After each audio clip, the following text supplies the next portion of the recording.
What is up, awesome people of the internet? Guys, happy Friday. And guys, let's talk about what happened last night. Because, yeah, it was pretty interesting. Quit in the morning starts now. Are you ready? Are you ready? Are you ready? Ready, set, go.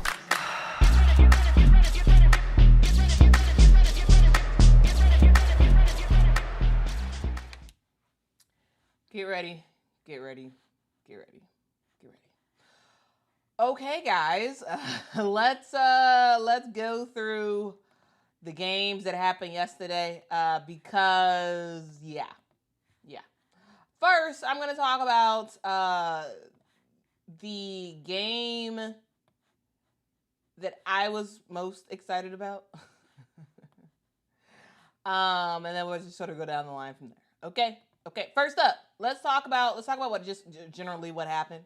We saw the LA Sparks take down the Connecticut Sun. We saw the Indiana Fever beat the Las Vegas Aces, and we saw the Seattle Storm take down the Chicago Sky. Okay. And you all may think that my favorite game yesterday was the Sky versus Seattle game, but it wasn't. My favorite game yesterday actually involved the LA Sparks versus the Connecticut Sun. Now, did this game wind up being a blowout of sorts for Connecticut?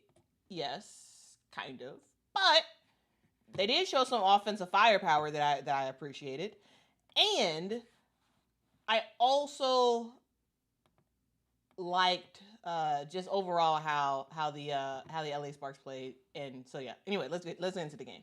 Let's get into the game because this was a game that Connecticut tried to hold their own throughout. And I gotta give props to Connecticut. Now again, Connecticut is not that great of a team, right? You got a brand new coach. You got a lot of different players. Like you are not good, right? The Connecticut Sun is not a good team, right? Coming into that game yesterday, they were 3-19 on the season. 3 wins, 19 losses. So not a good team. I didn't expect them to win that game yesterday, but I thought they gave effort. Not really defensive effort, but offensive effort. They gave it. And so that's why it's my favorite game.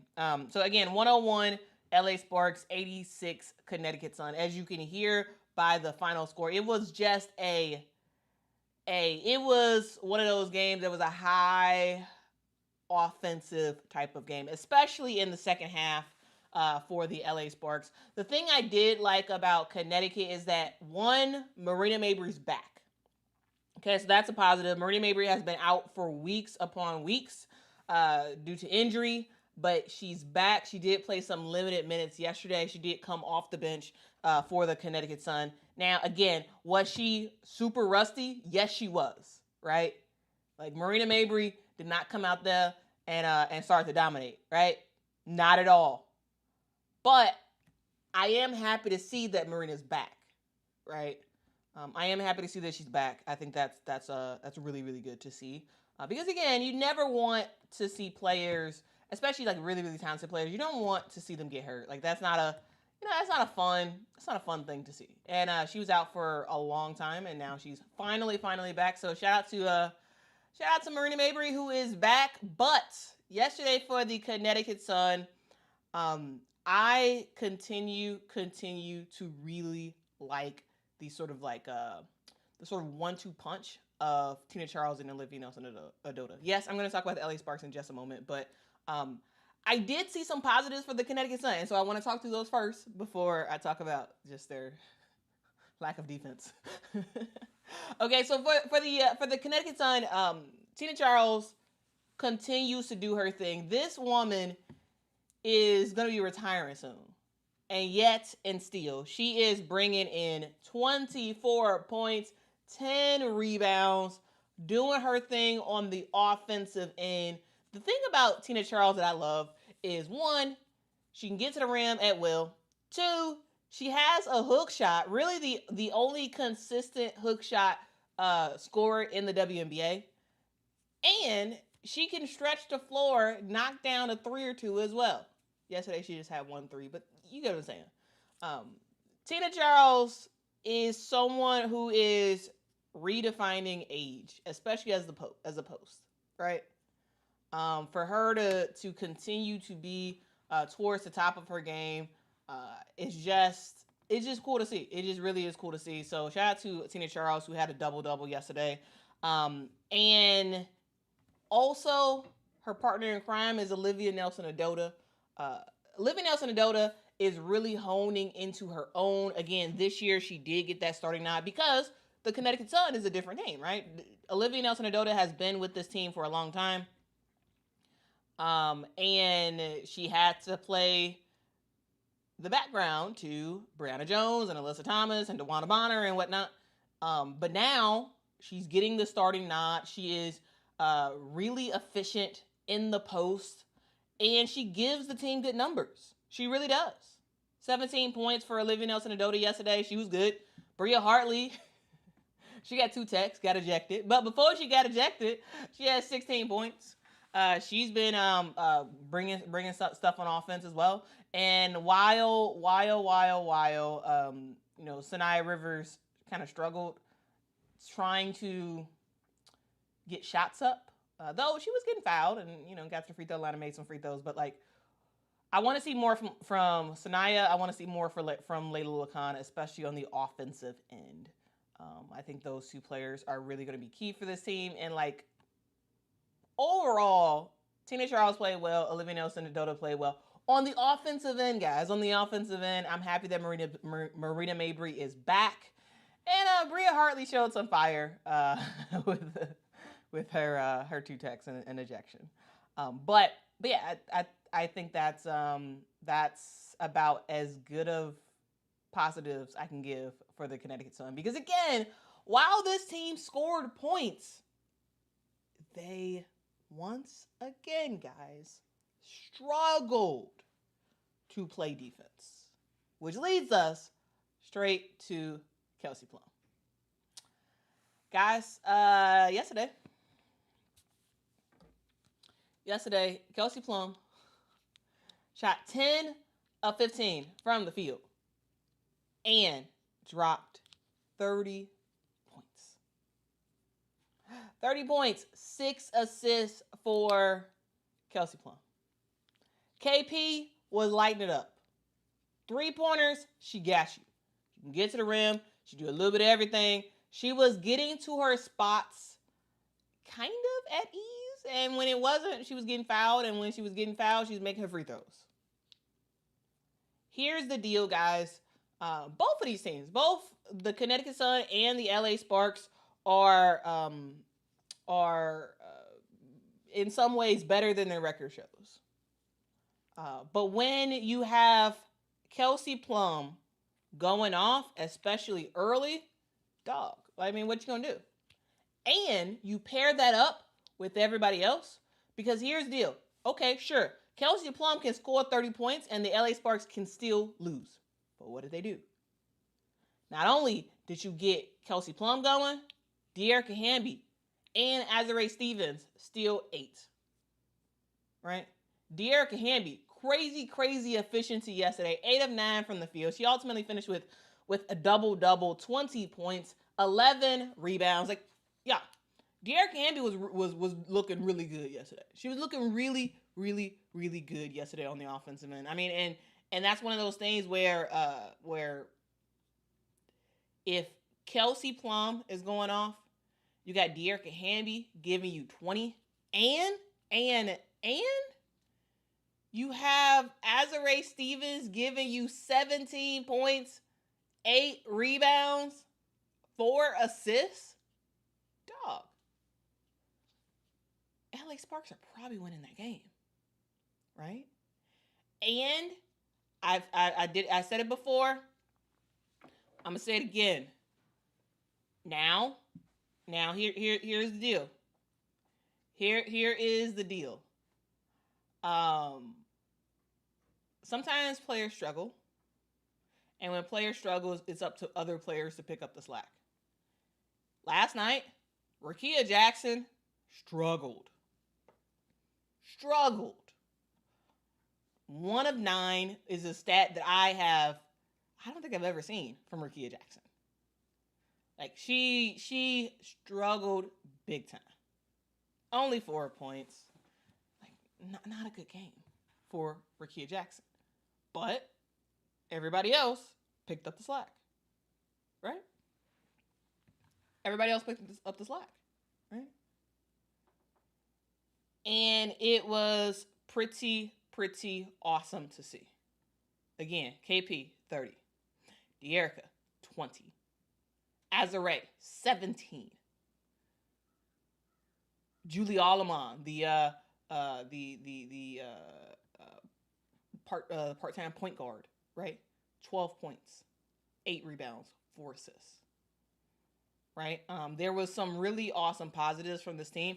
And guys, can I A Moore says not too hard on Ricky. But she had a bad game. Dog, it is what it is. You can't expect your favorite players to never have a bad game. And it is fine. Like, dog, if you look at the season that Rickea Jackson has had, she's had a fantastic season. In my opinion at least. I think she's had a really good season.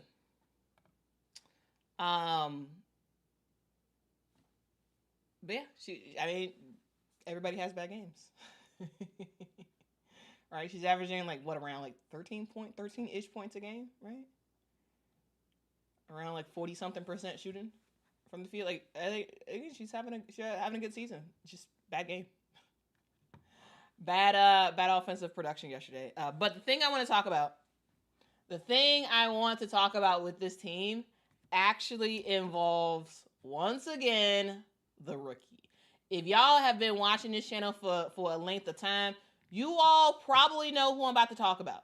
Anybody know? From this game, anybody know who I want to talk about now? Somebody guess it in the chat. I want to see how well y'all know me. Okay. I want to see who am I about to talk about? Who? Because I'm about to talk about somebody that I feel like I always talk about, but I got to do it because I got to do it. Nobody's getting it. Nobody's getting it. It's okay.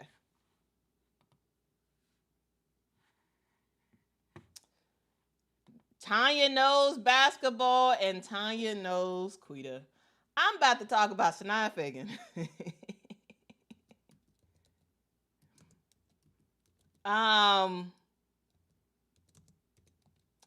Y'all know I am a I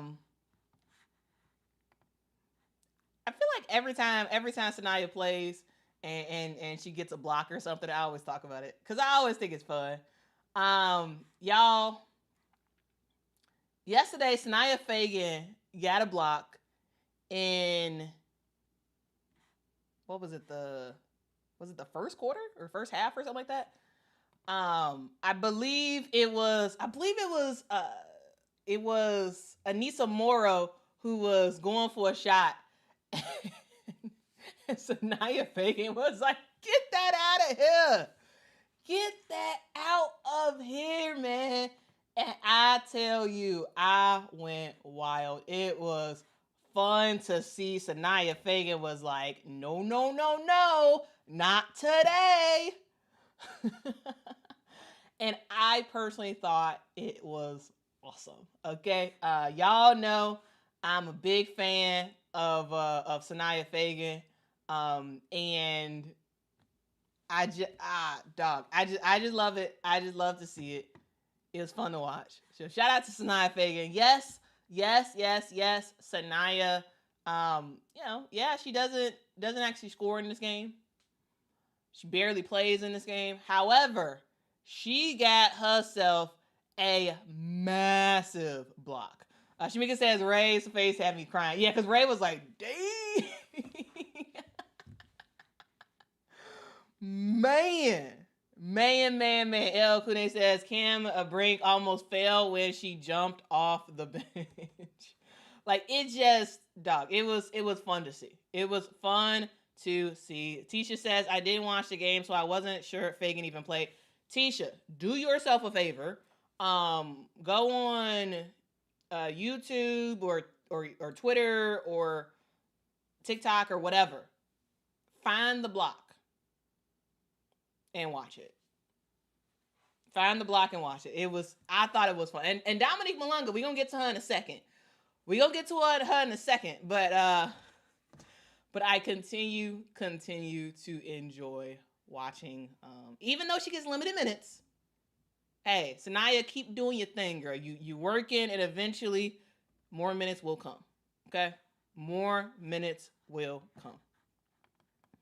I'm always rooting for these rookies. I'm always wanting their success because there's so much potential in these rookies, okay?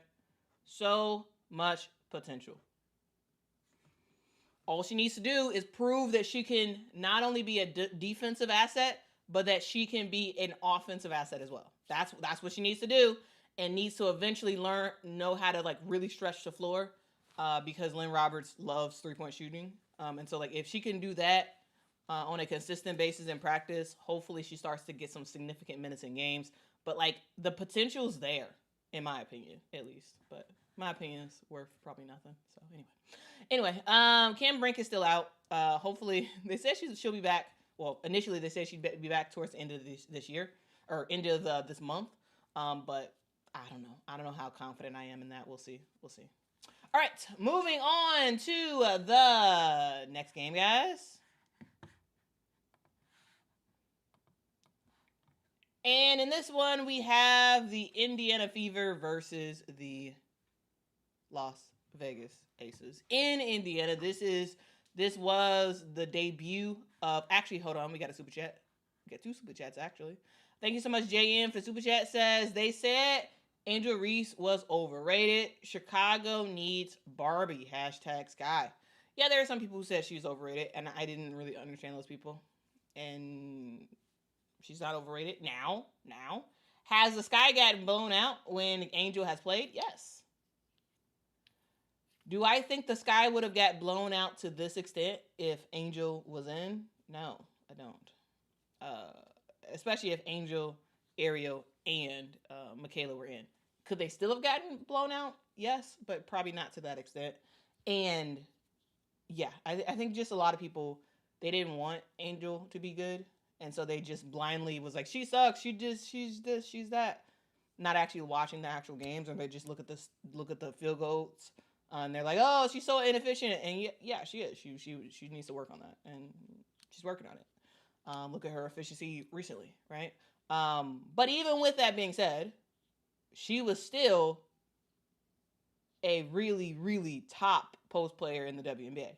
But some people just didn't want to recognize it because they were just bent on talking about her and saying she was overrated, saying she was not a good player, and blah, blah, blah, blah, blah, blah, blah, blah, blah. Here's the deal. Sometimes reality is different from what you want to see. And the reality for some fans who just didn't like her is like, they were like, oh, no, she's terrible. And the reality is she's not. But people believe whatever they want to believe. JN, for another super chat, thank you so much, says, KP has one of the prettiest jumpers I've ever seen. She does have a pretty jumper, but I would tell you who has a prettier jumper? AZ Foot.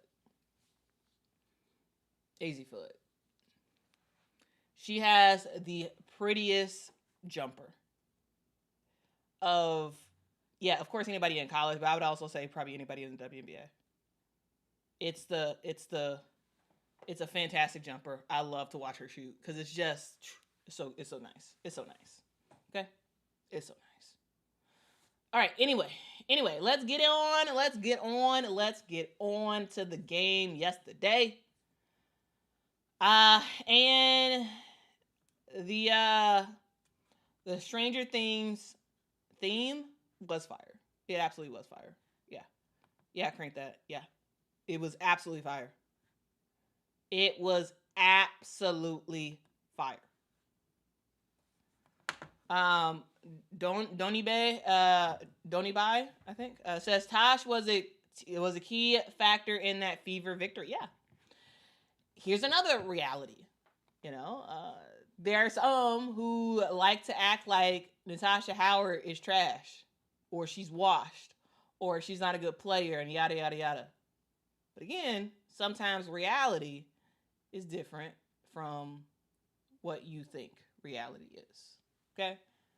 But we'll get to them in just a sec. Similar to the other game, let me go Aces first, and then let's talk about the Fever. Okay, so positives for the Aces. Well, one positive is, Nalissa got you a double-double. Nalissa continues to look better and better and better. Way better than she did, to begin the season with the Dallas Wings, right? So that's positive, I would say. That's a big positive. You're getting some significant production from Nalissa Smith from the offensive end. Keep in mind, I'm saying offensive end. You're getting some good production from her. Again, double-double, 10 points, 10 rebounds. Not the greatest of things, but we are seeing more production from her, right? We're seeing more production from her than we did with Dallas.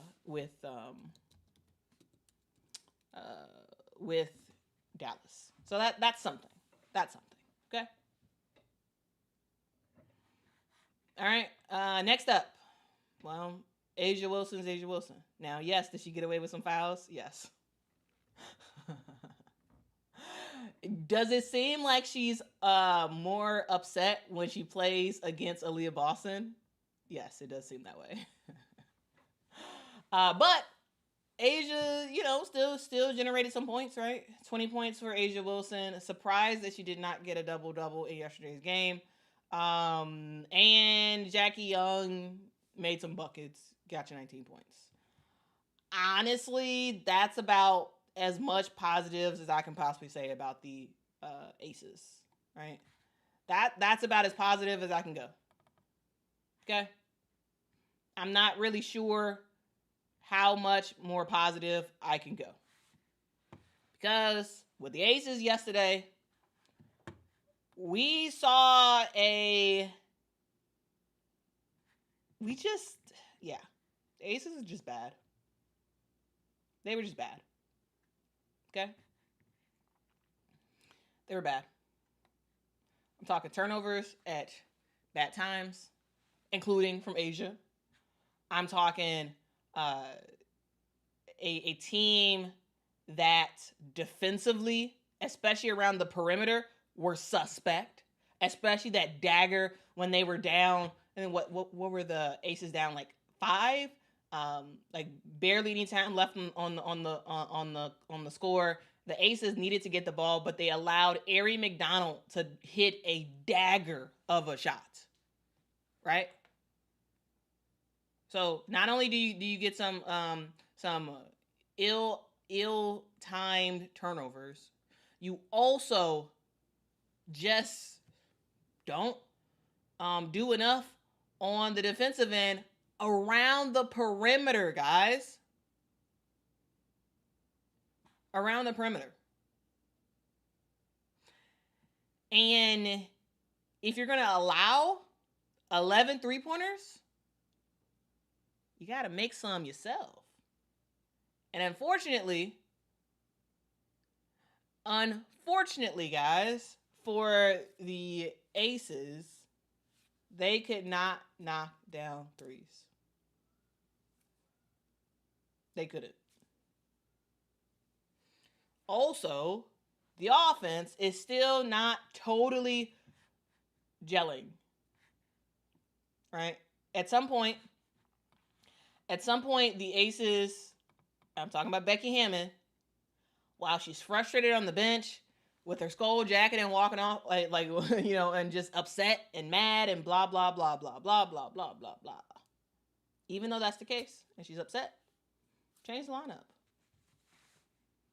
I know you got Nalissa and you added Nalissa in, and Nalissa is significantly better on the offensive end than Kia Stokes. She is, right?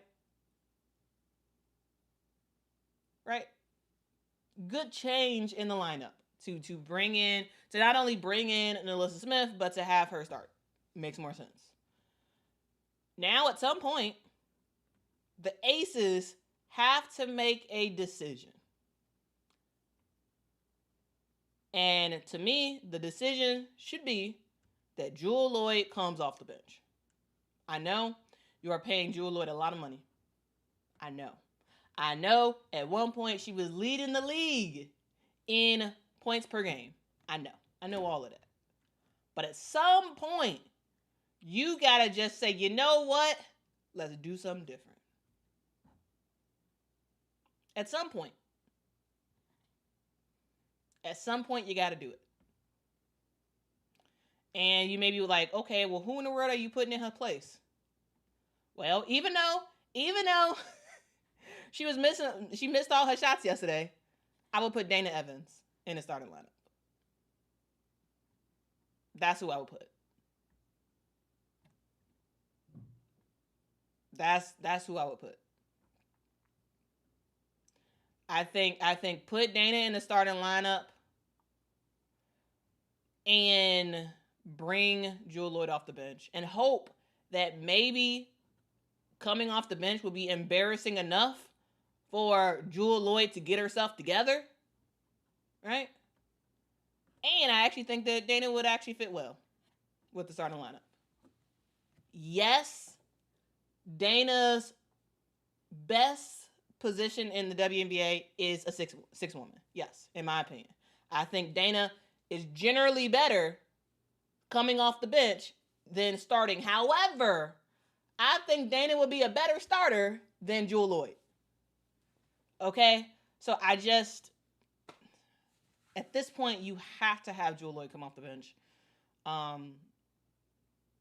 And hope that improves her game, because maybe she'll be so embarrassed that she's like, you know what? I need to start Dana, because I think Dana will play better. Now, again, is Dana a natural starter in the WNBA? I don't think so.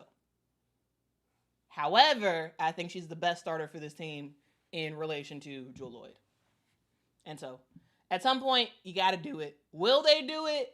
I don't think so. But should they do it? Absolutely. Absolutely, they should.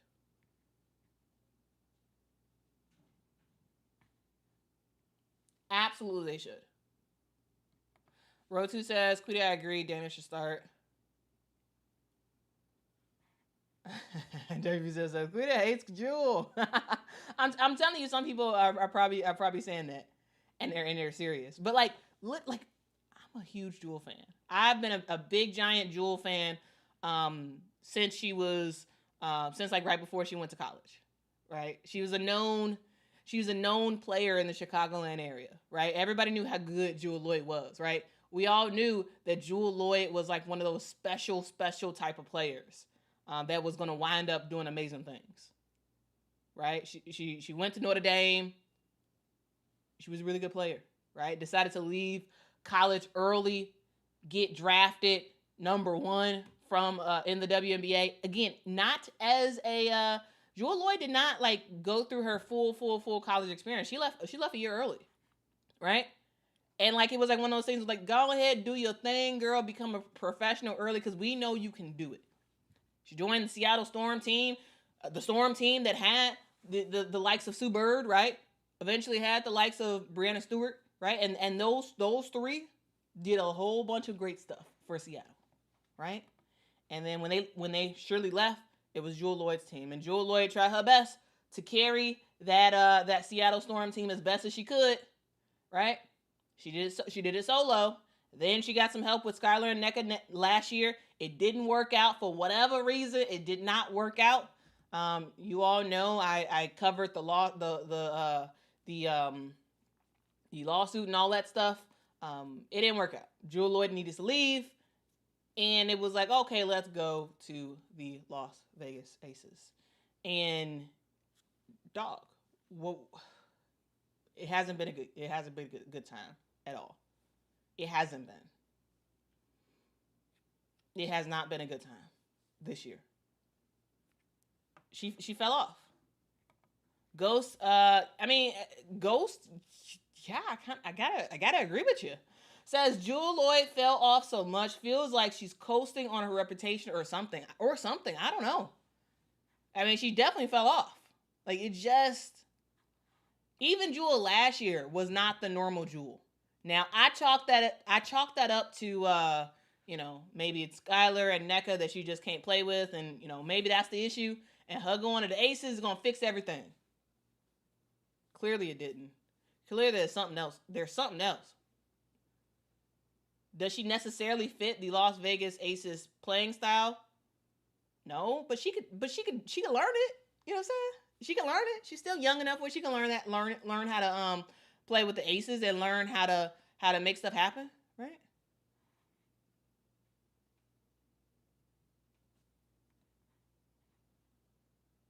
I'm just saying. I'm just saying, like, guys, it's just not great. It's not great at all. Now, let me get to the Indiana Fever. So I talked about what was good about the Aces. I talked about what was bad about the Aces. Now let's talk about the Indiana Fever. Okay? Let's talk about the Indiana Fever, guys. Because the Indiana Fever, dog. Once again, they're playing without Caitlin. And once again, they found a way to win. Right? And it begins in the post in a lot of ways. It begins in the post. You see the graphic here. Natasha Howard did her big one yesterday. 18 points for her. Double, 13 rebounds. She did her thing. Absolutely. She did her thing. And Aaliyah Boston, not as efficient at all. Not as efficient, but she does finish with 13 points, 10 rebounds as well. But, and real quick, the other players, Kelsey Mitchell does her thing, 21 points for her. Sophie Cunningham gives some really good minutes, 15 points for her. But, guys, the person I actually want to talk about is Ari McDonald. Because here's the deal. Yes. Did the Fever sort of have this game in the second half? Absolutely. They at halftime, I don't know what Stephanie White said, but this team came in the game with a bunch of fire in the second half. Okay? They did. And that was great to see. Great to see. But I want to talk about the reason, a huge reason, why this Indiana Fever team won. The reason why they won is, yes, sure, Natasha Howard, sure, Sophie, sure, Aaliyah, sure, Kelsey, sure. The reason why they won is because of Ari McDonald. Ari McDonald knocked down the biggest dagger yesterday.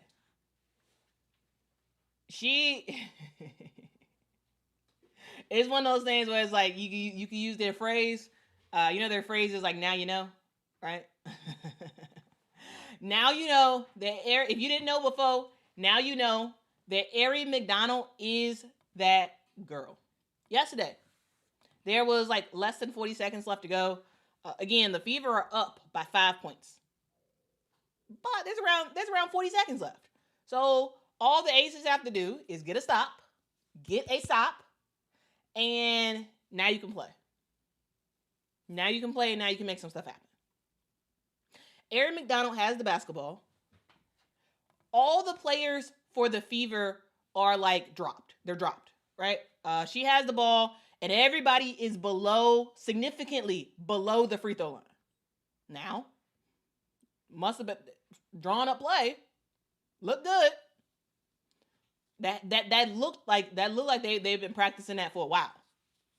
So everyone kind of drops down significantly under the free throw line, and it's just Ari McDonald and I believe it was Aaliyah Nye that was playing defense on her. I believe it was Aaliyah Nye. And Ari, it's like, you know what? I got this younger play on me. I think I got this. She calls off, or somebody calls off. Maybe it was Stephanie White. Called off Aaliyah Boston from setting the screen. Aaliyah goes more towards the paint.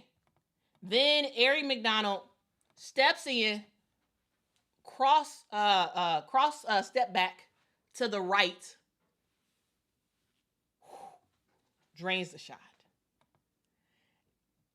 in front of Aaliyah Nye's face. Like, yeah, it was. I'm sorry, I'm looking at the replay now. It was Stephanie White that was like, "Hey, get out the way, Aaliyah. Get out the way." But again, step back, 3. Aaliyah Nye stood no chance at all. Because again, I'm telling you, the perimeter defense yesterday, it was just overall was suspect. And a huge person that was taking advantage of that not so great perimeter defense was Ari McDonald. She made all 3 of her threes yesterday. All 3. Including the dagger with about 34 seconds left to go in the fourth quarter. That sealed the game.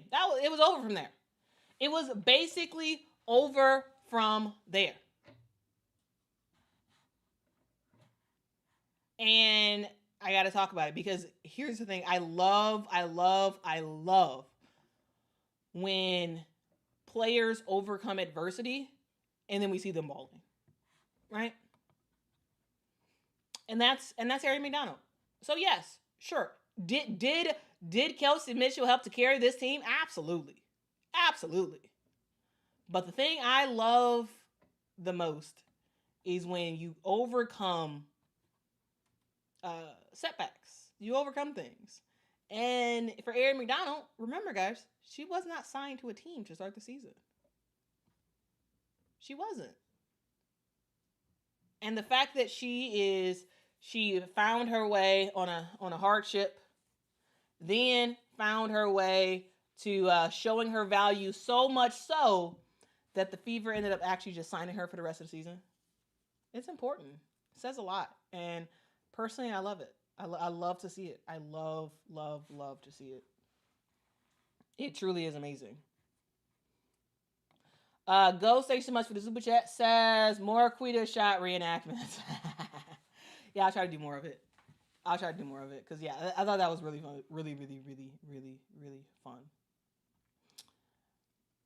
All right, guys. Well, let's... I was trying to figure out a good segue for this, but anyway.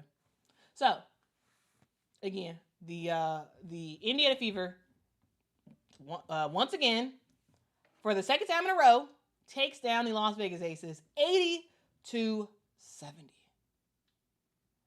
Overall, really big win for the Indiana Fever. Really big win. Shout out to Natasha Howard. Continue to do her thing. Double. Like, it was great to see. El Kune says, I saw Quita on TV last night during the opening of the game. That is hilarious. You did? Sometimes people say they saw me, and then when they send me a screenshot, I'm like, that's not me. So, like, I don't... You probably did see me, but there have been other people. There's been other people who have said they saw me, and I'm like, that's not me. But anyway. All right, let's segue into, we've been talking about something that was very exciting, something that was awesome, and guys, I want to talk about something that is not so awesome. And that is finances sometimes, because here's the thing. I'm not a fan of all the stuff that we have to do to not only make money but keep it and make sure we're tracking it in the right way. And this is where Monarch Money comes in, because Monarch Money is one of those platforms that allows you to keep more of your money, because it allows you to really track your money. And sometimes you all may be like me, maybe you're you have a lot of subscriptions. You have a lot of things that you have to pay for. Not even necessarily the subscription. Like for example, me. I have to buy parking for every Sky game, right? I think this year it's $17, I believe. I don't know. Every year it seems like they go up $1 for parking for the Chicago Sky. But that is an expense that I have to pay.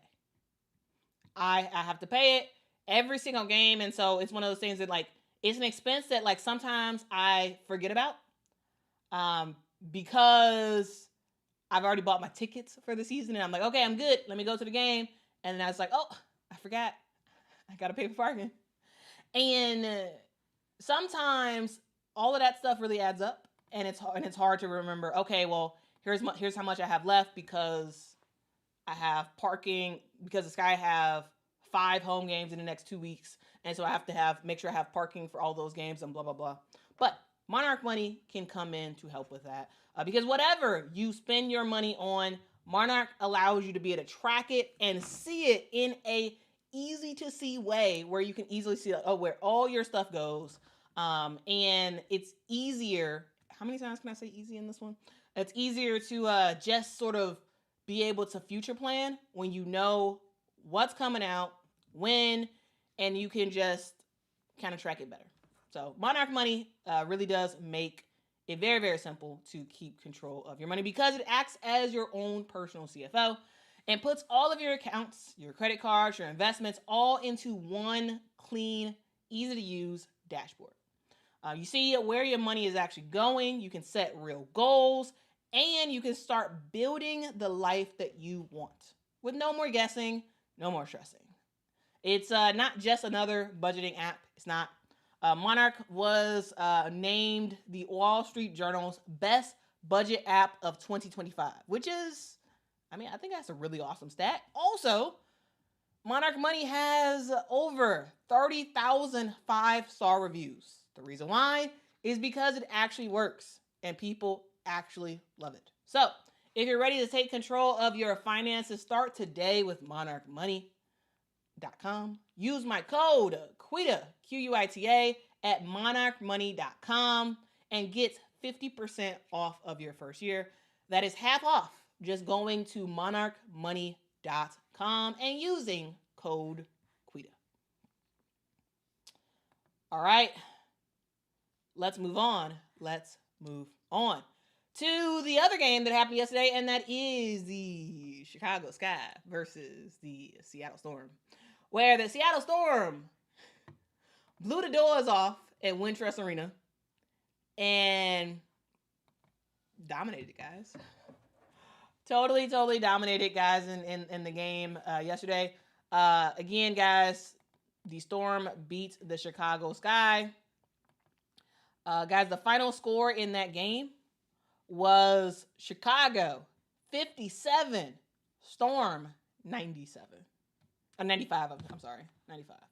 So, here's the deal. I want to walk y'all through talking with some of my section mates. So yesterday, I decided, I was like, you know what? I'm not gonna be pressed today. I'm not gonna be pressed. I just want to hang out and watch the game, right? I want to just watch the game, and me and my mama, we just gonna watch it together. Okay. So I was like, okay, I'm not gonna be media. Let's just show up. I wore, me and mama got these Angel Reese shirts there's like Angel Reese Reebok shirts from All Star, and we wore I wore mine. She just had a sky shirt on. But yeah, so I wore mine, and I was like, you know what? I'ma bring some good vibes, wear my cool signed shirt, and we about to go to the game. And yes, the Sky will probably lose, but like it shouldn't be that bad, right? Angel was listed as questionable coming into the night, and we did not find out that Angel Reese was not playing until literally minutes before tip-off. Minutes before tip-off, the Sky PR people sent out an email that updated it and said that Angel Reese is out. I saw her ask right before the game actually started. I saw her ask the trainer for something to put on her back. I initially thought it was a back brace, but somebody on Twitter told me it was a back massager. Whatever it was, she wore it the whole game. And so that was not a good sign. So we saw Ariel, we saw Angel, we saw Michaela, all in street clothes, watching sadly as the Chicago Sky just got punched in the face several times by the Seattle Storm. Metaphorically speaking, guys, it was no actual punches thrown. And as I did with the other ones, as I did with the other ones, I'm going to talk about the Sky and what they did right first, which is not really anything. And then I'll move on to the Seattle Storm. So, the Chicago Sky. What positives do we have? Well, we got some aggression by Hailey Van Lith. That was something. I thought Hailey Van Lith gave some good minutes considering, right? Again, is Hailey Van Lith ready to step into a real point guard role for the Chicago Sky? No, she's not.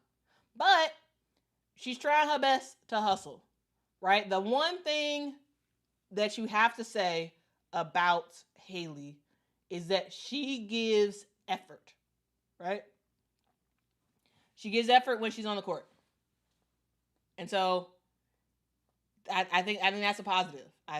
Hailey Van Lith gave 8 points, 5 rebounds. She was moving at all times when she was on the court. She was trying her best to play defense. Now, again, is she the best defender? No. However, the effort was there. So a positive is that Hailey Van Lith played with a lot of effort, a lot of heart, and she tried. She tried. She absolutely tried. Right? Another positive, I would say, of sorts, is that, Maddie Westbeld got some minutes in. Now, was she missing shots left and right? Yes. She did make a 3. So that was something. She did get a block, right? She did get a steal. That again, she did something. Now, again, is she ready to fully step into a power forward role in the WNBA? No. But she still gave effort. She still gave effort. Right? She still gave effort. And so I guess the only positives I can really think of is that the rookies gave effort. That's my positive. That's my positive. Okay? I guess that's my positive. And that's all I really got to say about the positive. Negative is the Sky they actually played pretty decent in the first quarter. They were only down by 10, and the floodgates kind of opened from there. Here's the deal. Camila Cardardoso, she had so many opportunities to score, and it was ridiculous that it ultimately did not happen. And a huge reason why it didn't happen is because it felt like everybody was basically saying, get the ball to Camila, get it to Camila. And then whoever it was, whether it was guards or another post player, trying to throw the ball to Camila, it wound up, for the most part, in a turnover. Whether they were throwing the ball too long, too short, too fast, or just an off pass overall. Here's the thing, and this is what me and Mama was saying this during the game. It was like the two best players who have known how to pass the ball to Camila has been Kennedy Carter, who the Sky decided they didn't want, and Angel Reese. Those are two of the best passers that Camila has had. And yesterday, Camila only has 13 points. She actually shot pretty efficiently. So it wasn't like she only had 15 points or 13 points because she was inefficient. That's not the case. It was because there were multiple opportunities. They could not get her the basketball. Like, it's just like, do y'all not practice post-entry passes? Do you not practice it? Like, what is going on where you just can't get the pass right? You just can't get it right. And it got to a point where, like, Camila's, like, frustrated. She's like, oh. So, like, if you have a big woman that has a good opportunity to score, calling for the basketball, you throw it to everywhere but her hands, eventually, she stops trying as hard. Because she's like, hey, what's the point of me running down the court? What's the point of me working so hard to get positioning if you're just gonna give me a bad pass? You know what I'm saying? I just don't understand it. I don't. There's so many missed opportunities of just like pass her the ball. Give her a normal pass, please. All right. She's tall, but she's not 7'4", so you can't throw it too high. But you could throw it higher than everybody else. Just throw it arc it right at her fingertips. But either it's too fast, too slow and it gets stolen, too short, or too long. Now, there were I would say two of those times where it was like Camila could have readjusted and got the ball. But for the most part, it was the passers that just need to work on their game. They really do. They really, really, really do. But I will say this, Camila still had some mistakes as well, right? What was it, the second half? Where Camila was going for a shot, and she got her shot blocked, y'all, by none other than Skylar Diggins. Skylar Diggins blocked Camila's shot. It's wild. It's wild, guys. This is wild. But anyway, post-entry passes were abysmal. Once again. But again, the best passers that Camila has seen has been Kennedy Carter and Angel Reese. And neither one of them played yesterday. Okay? Neither one of them played yesterday, and everybody else couldn't get the ball. And for the Seattle Storm, also real quick, another just terrible thing for the Chicago Sky. Yes, overall turnovers were an issue, but also, what offense are we running? There was so many times where I'm like, are y'all actually running a play or are y'all just out there hooping? Because if a post player is going out there for a screen, your guard, you have the basketball, you are deciding, you know what, let me not use that screen, because if I use that screen, I could either get an open opportunity for myself or my teammate. I'm not going to use the screen. So instead, I'm going to run into traffic and pick up the basketball and then look around like, who do I pass it to? Why are you picking up your dribble in the first place? Number one. Two, why aren't you using the screen? I don't get it. So the offense was abysmal. I don't know what we were doing on defense. It was bad news bears. Literally bad news bears. And it got to the point where I was just like, I was quiet watching it. I was just like, geez. Like, what are we doing? We just out there hooping? Like, this is and not hooping in a good way, right? Because there's some teams that could just hoop. Now, it's the Seattle Storm, they were just hooping yesterday in a good way. Meaning that I'm not even sure that a lot of those possessions were actual plays. I think it was just people noticing what the defense was doing, making the right cuts. They were getting the passes through, and they were scoring. Right, the back and forth between the posts were fantastic to see. It was just on point. It was just on point. And Chicago Sky was like, oh, what are y'all doing? You know, what are y'all doing? It's just wild. It's just wild. But you know, it is what it is.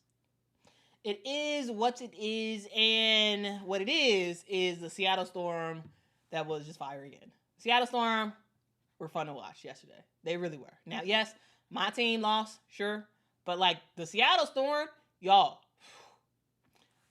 we of course got to start with Skylar, because Skylar is Skylar. Like she has found the fountain of youth since being in Seattle, and she's been rocking and rolling. 21 points for her, 7 assists for her.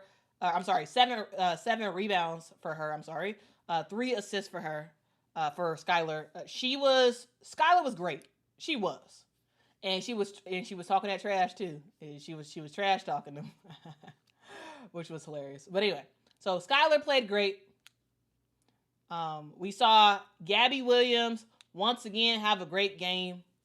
And here's the thing about Gabby. Like sometimes people are like, oh, Gabby doesn't score that much. Gabby does all the little things. Yesterday, Gabby had 10 points. So they may be like, who cares? She was efficient in those 10 points. And also 7 assists. And of course, she's gonna sit down and play some defense. So of course she had three steals and 1 block, right? Of course. Nakagumake didn't have to do much yesterday. Why? Why did she have to do much? She had a rookie post player that was doing everything. We're gonna get to Malunga in just a sec, but Neka, 10 points for her. Didn't have to do much of anything. Didn't have to. But the thing I loved yesterday, the thing I loved about the Seattle Storm was Dominique Malunga. Y'all know I'm big on these rookies. I am. I love to talk about how great rookies are, and how they're proving themselves. Dominique Malunga went from barely getting any minutes to just having some really awesome games. And I would say yesterday was the best game of the season. I got to say, I think it was. I think it was the best game of the season. Because we all know Dominique Malunga can block some shots. And she did yesterday. Okay? She's just like, block. Get that out of here. Like some big blocks yesterday. Okay? Sure. For sure. But the thing I really liked about Dominique Malunga was her patience on offense. It was her patience on offense that was fantastic to see. Dominique Malunga plays 17 minutes. Finishes with these stats. Now listen closely. Finishes with 14 points, 10 rebounds, 3 assists, 2 blocks. In 17 minutes, guys. Dominique Malunga was fantastic in yesterday's game. She was fantastic. Fantastic. And I love to see it. I love to see it. And you want to know who else was fantastic? Lexi Brown.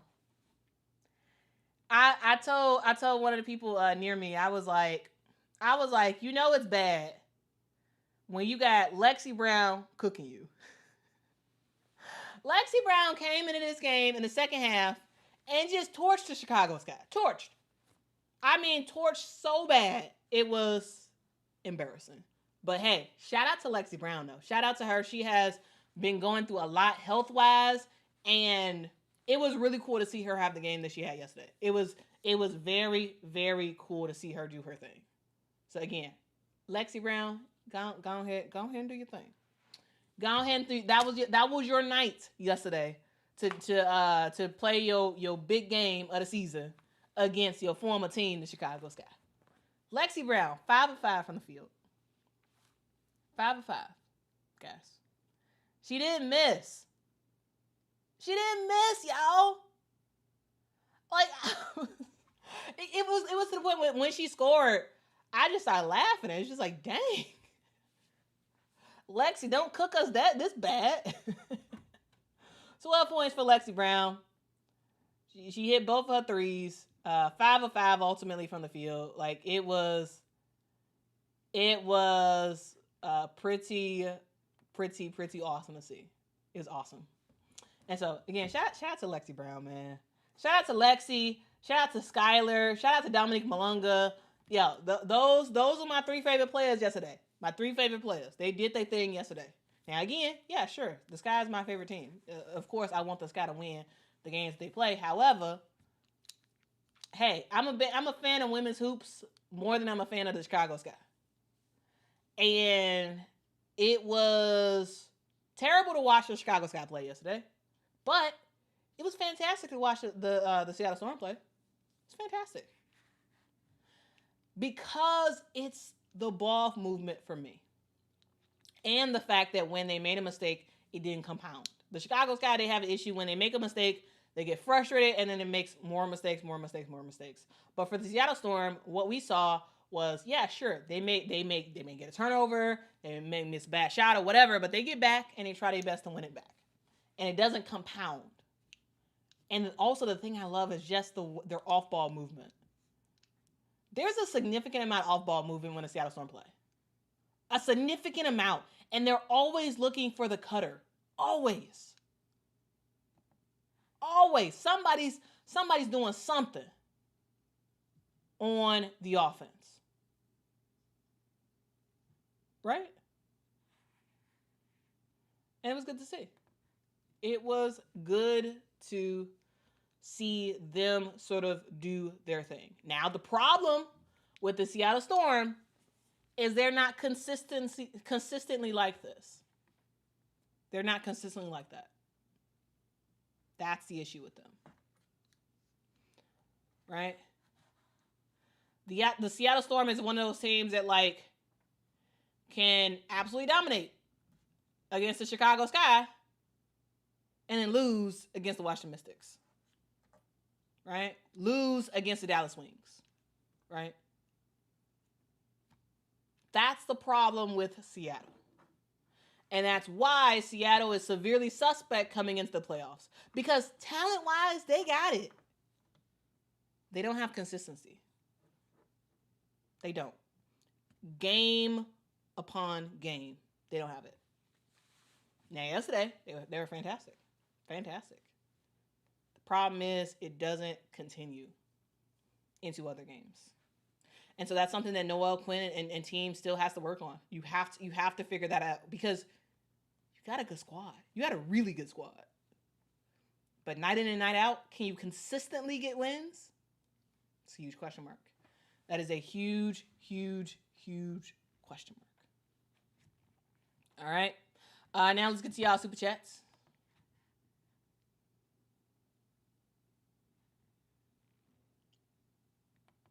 Shamika, thanks so much for the super chat. Says Sky has the worst GM in the league. I don't want to hear about Marsh. I need Jeff gone. Yeah, I mean, I didn't see Jeff yesterday. That's not to be a conspiracy theorist. Like, I normally see him at every game. I did not see him yesterday.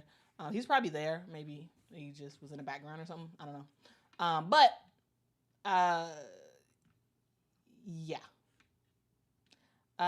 he tried to, in a way, build himself. He's a trainer, very good trainer. That's what he was known for. That's how the Chicago Sky first was introduced to him. But he was one of those guys that tried to make it seem like he was like this sort of like boy wonder genius in terms of how to construct rosters, and that he was in this like unique position because he's a trainer to like know exactly like who to get and blah blah blah blah blah. And it seemed like he just thought he knew everything, and money probably was an issue. Like the Chicago Sky, we all know they are a cheap organization. They are. It's just facts. They are.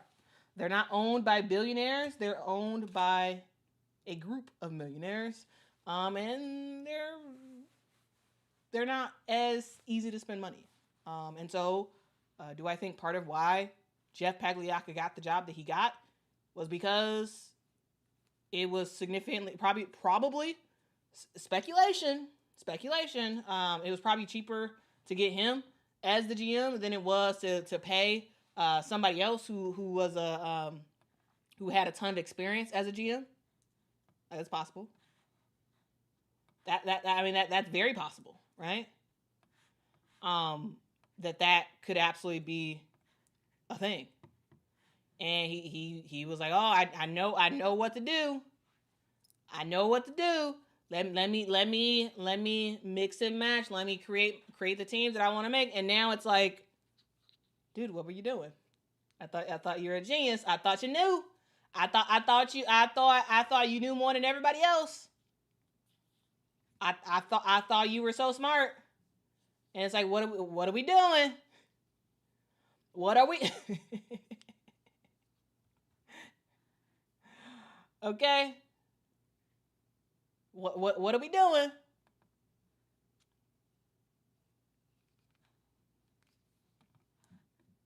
I'm just saying, like clearly, sir. Whatever strategy you thought you had, it didn't work. Now, could you blame some of it on injuries? Sure. But even without the injuries, guys, we were getting blown out. Our first couple of games of the year, we were getting blown out, guys. And we were healthy. Everybody but Mariah Jefferson, but Mariah Jefferson still ain't healthy, even though she's off the injury list, which was wild, guys. Yesterday, Mariah Jefferson started off the season on the injury list. Eventually, she came off, but we really never saw her play. She just rode the bench, and it was one of those things where, like, you have a true point guard on the bench.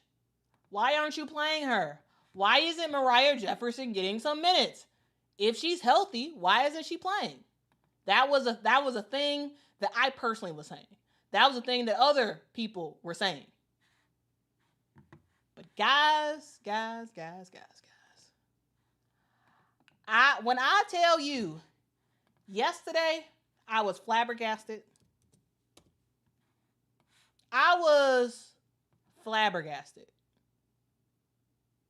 We have been bamboozled, hoodwinked, run amok, run astray. Whatever you want to say about the status of Mariah Jefferson, clearly we were lied to. Clearly. Segue from what we were just talking about. We're going to get back to what we were just talking about in just a sec. But I want to talk about this because I thought this was so wild. And I was just so... I ended up posting it on social media because I was like, this is crazy. Okay? I want y'all to see this. Okay? So, this is yesterday. Mariah Jefferson comes in the game for less than a minute. Look at her hobbling around. And watch her backpedal. Watch her try to backpedal. Look at that. And then she immediately, she literally was on the floor for less than a minute.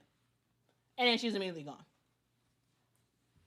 Because when she came on the floor, it was like, oh, Mariah's, okay, you're actually putting Mariah in. Okay, we got a true point guard on the floor. And then this girl started to move on the court, and we were like, what in the world is this? If this girl is injured, why isn't she on the injury list? She could barely move. She could barely move on the court. That's what the injury list is for. She's been off the injury list for a long time. A long time she's been off the list. It's like, what are we doing, guys? What are we doing? And to me, I think it's kind of cruel to put somebody out there like that.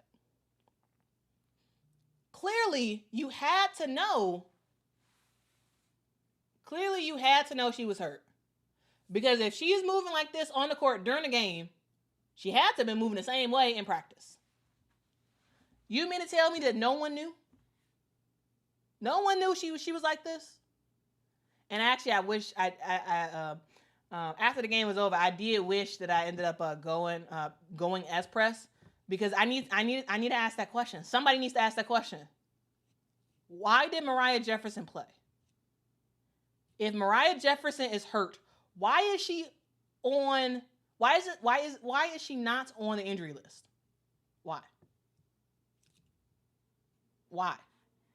So I took this video yesterday and I posted, hey, clearly Mariah Jefferson wasn't playing because she's still hurt. She literally came in for about a minute, and limped the whole time. It was so bad that coach had to sub her out.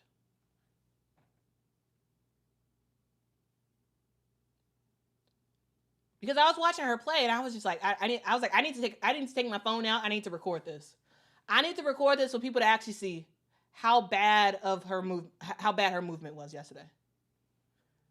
And she was trying, but she shouldn't even been out there. Right? She shouldn't have been out there. Somebody should have saw that she was struggling in practice. Did no one see it? No one saw? From the coach to the GM to the other players, no one saw that she was struggling? I was shocked. And if you don't want to put her on the injury list, just don't play her. Just don't play her. Because we all thought she was healthy. We thought she was healthy, and we thought, like, okay, well, he just wants to play Haley Van Lith because she's a younger player, and she probably has a longer future with the Chicago Sky, so that's why. That's why Mo Jeff isn't playing. Because they want Haley to get some minutes. But maybe she wasn't playing because she's actually hurt.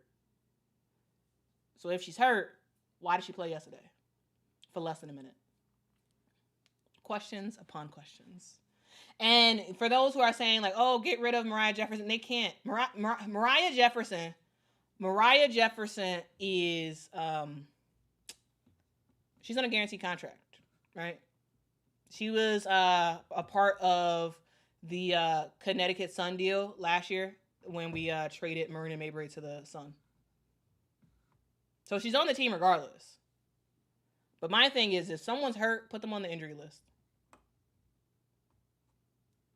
Don't have somebody out there hobbling around. Because that's embarrassing. That's embarrassing for her. That's embarrassing for the entire team. It's embarrassing. Okay?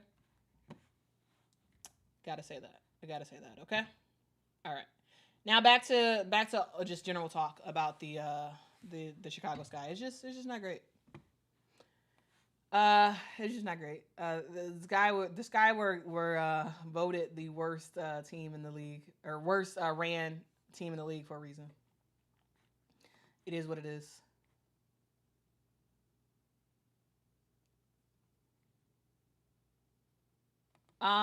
Ghost, thank you so much for the super chat. Says, what's your early take on Davis? Good signing, question mark. Marquisha Davis, I mean, she basically missed all but one of her shots yesterday. I liked her aggressiveness. Her shot selection and whatnot was suspect, but I liked her aggressiveness. That's something. I mean, this is the first game for her with the Sky, so like, I don't know. I'm not putting too much stock on it just yet. I want to see her play in another game to actually decide my actual thoughts about her. But I did like that she was aggressive, trying to get to the rim and whatnot. But again, her shot selection, I don't think was best. KB, thanks so much for the super chat. Says, have been missing a few lives lately. So again, congrats on your press status. Looking forward to the day you're at the desk with Chanae, Drea, and Elle. KB, I don't think that'll ever happen.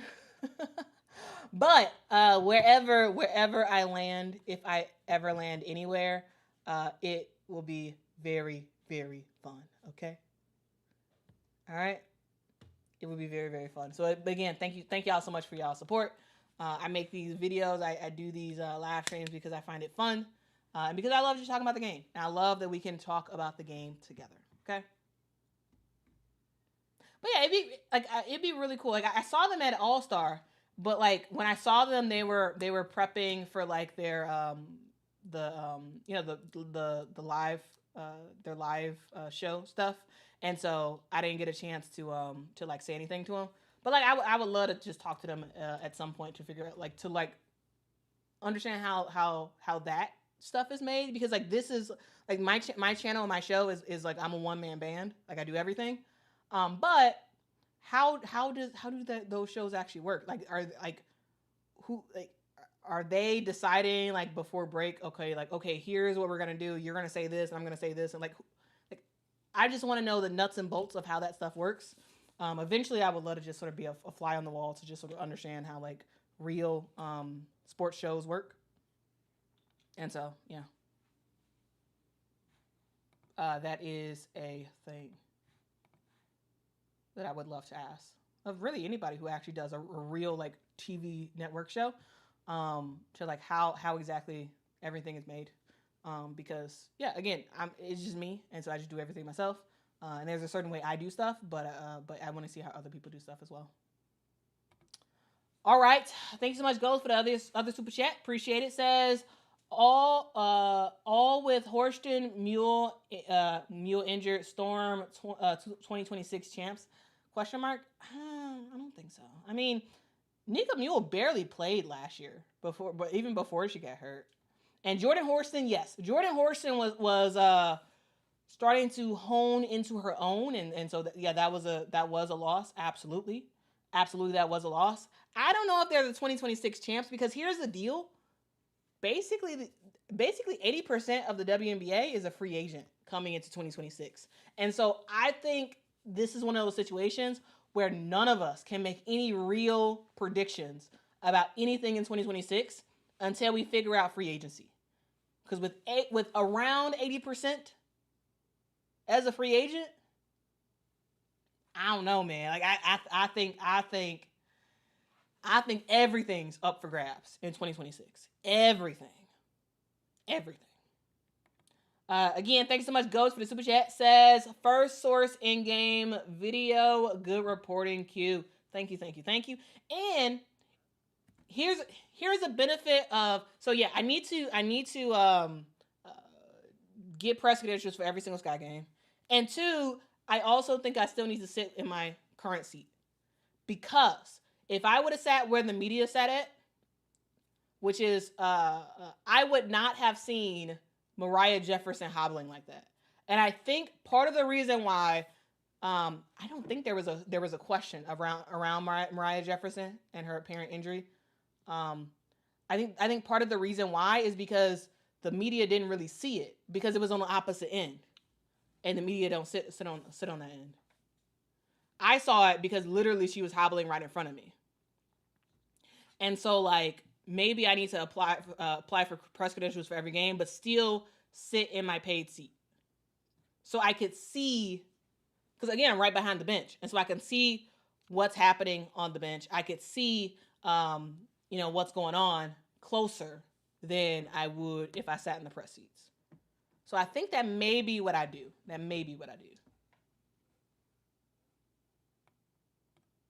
Shamika, thanks so much for the super chat. Says none of the Sky Media team asks real questions. The press conferences are so weak. Well, I mean, the media folks who ask questions for the pressers, they don't work for the Sky. They're journalists, right? And they do ask some really good questions, but truly, I think there's some stuff that they don't see. Like, truly, I don't believe they really saw how bad the Mariah Jefferson thing was, because they're on the opposite side of the court. Where I sat, it was clear as day. And like even if you watch the game back on TV, it didn't look as bad, right? Because it's just the angles and whatnot. And so I do think the Sky. I do think that there are some really awesome reporters who cover the Sky and ask questions and whatnot. But I really do think there's some stuff they just don't see. And I was in the right place at the right time to take that video to let everybody know that Mariah Jefferson is still clearly hurt. So, but yeah, I do need to get press credentials for every Sky game. I do, so I can ask those questions. Lewis, thank you so much for the super chat. Says right now these bad teams shows the risk of expansion so fast. A lot of bad basketball. I think this. I could absolutely see the argument, Lewis. I absolutely see the argument of this is a bad look for expansion. However, I think this is a bad look for not good GMs. I think that's what this is. I think that's exactly what this is. This is a situation where you no longer can just put anybody in the role of a general manager. A general manager has a very specific job for a very specific reason. Right? Whether it's the Sky with Jeff, the Aces who still don't have a general manager. General managers matter, right? Expansion teams will be fine. Look at how great the Golden State Valkyries are. Look at how great they are. They're an expansion team. Right? Yeah, Tenacious D. Yeah, Golden State Valkyries is playing good basketball with expansion players. That's not the issue. To me, the issue is not expansion. Though I understand the argument. I do. The issue is general managers. And actually knowing who to sign when. Because there are still a lot of other really good, talented players that were previously in the WNBA that are not in the WNBA. That's a call for GMs. Right? It's a general manager issue. I don't think that this is, expansion teams will fail because you got these really bad teams. No, I think there are teams that don't have the right personnel in place to make decisions on who to sign, for how long, who to trade for, that type of stuff. Look at what the New York Liberty are doing, right? The New York Liberty have the best GM in the WNBA. Dog. You got Jonquel Jones, you got Brianna Stewart, you got Sabrina Ionescu, you got Emma Meeseman that's about to come over, you got Leonie Febish, right? You got Kennedy Burke. I'm just saying, guys. You got Natasha Cloud. It's a general manager's job to build a team. And what we are seeing are players who should not have been signed to teams. We're seeing players who should not have been traded for in the amount that other teams had to give up to get them. That's what we're seeing. So you can't. I understand the argument about the expansion, but respectfully, I have to disagree. I think this is less of a worry about expansion thing than a teams actually need real competent GMs. You actually do. Like it's not a vanity position anymore. It's not a position where you can be like, oh, whoever's the cheapest, let's put them in. No. You actually need somebody who knows what they're doing. It's not vibes only. It's not vibes only. Okay? That's not what this is. That's not what this is. So, yeah. All right. Let's get to another super chat. Thanks so much, Brian, for the super chat. Says this season is over. Look to next season and go after Kelsey Mitchell and Naz Hillman in free agency. First fire Jeff Pagliacca and Marsh. Here's the thing. I don't think the Chicago Sky should fire Tyler Marsh. Now, Jeff Pagliacca, yes. Yeah. Tyler, no. Now, supposedly they were in lockstep about who Jeff signed and blah, blah, blah, blah, blah. But here's the deal. Last year, I'm going to say it again. I've said it a whole bunch of times before. I'm going to say it again. Teresa Weatherspoon should have never got fired. Teresa Weatherspoon should have never gotten fired. Crazy to fire Teresa Weatherspoon, in my opinion. A team that wasn't supposed to make the playoffs almost made the playoffs. Didn't happen because of injury. A team that was in it every game. The Sky didn't really get blown out last year. Sure, they lost games. They didn't really get blown out like that. They didn't. But you don't like Kennedy. You don't like Kennedy. And you're like, oh, she brings too much trouble to the team, too much negative attention. Kennedy got to go.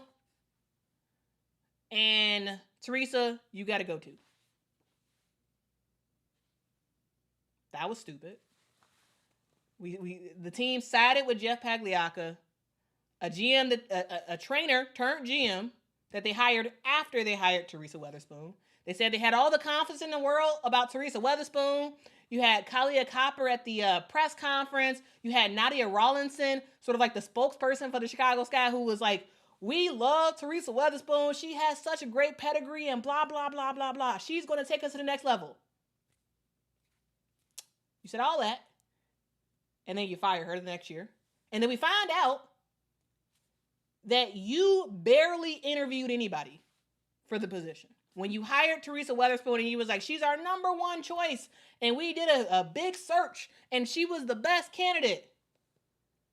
We found out later that actually you didn't interview that many people. That roster of potential coaches was actually very small.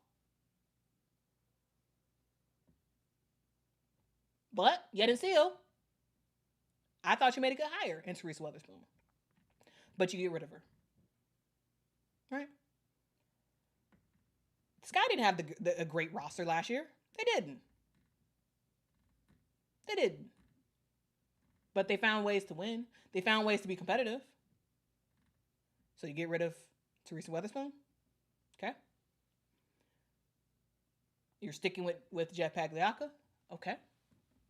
Bring in Tyler Marsh. A good selection. Now, would I have enjoyed Teresa Weatherspoon still with this team, still coaching this team? Absolutely. But is Tyler Marsh a good selection as a head coach? Yes. I think Tyler Marsh has a lot of potential. But his style is different, right? He's a quiet guy. He's a reserved guy. He doesn't stand up that much. He doesn't yell. Like he's a chill kind of guy, right? And you give him a not great roster. And you gaslight all the fans to be like, hey, this team is we about to do our big one. We are about to be a good team. You know, we about to do all this other stuff and blah, blah, blah, blah, blah. I know what I'm doing. I selected players for a reason. And now we see what? What do we see now? Okay. Sky are bad. Now, could Tyler be a better coach? Absolutely. But no, I don't think he should get fired. No. I am not of the mind that any coach should get fired in that position. Not a good team. And you lose. But yeah, he could absolutely be better. And I hope he is better next year.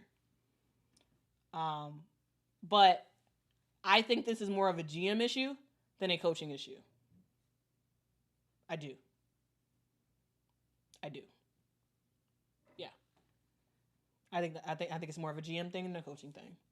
And so, yeah. Did I intend to go on this long rant? No, I didn't. Oh, crap. I gotta go. Crap. Okay, I gotta go, guys. I gotta go to work. I missed my timing. Anyway, real quick, let's get to these super chats. Thank you so much, KB, for the super chat. Says, stop doubting yourself, Quita. You are a great commentator of the sport. You would fit in well. Thank you so much. Thank you. Thank you so much, Ghost, for the super chat. Says, Ellie, the elephant mascot, GOAT, best name in the W. Okay. Thank you so much for the super chat. Again, guys, I gotta go. Bye. I'm sorry. I totally lost track of time. All right. See y'all in the next one. Hit that like, hit that subscribe. Bye-bye. Are you ready? Ready, set, go.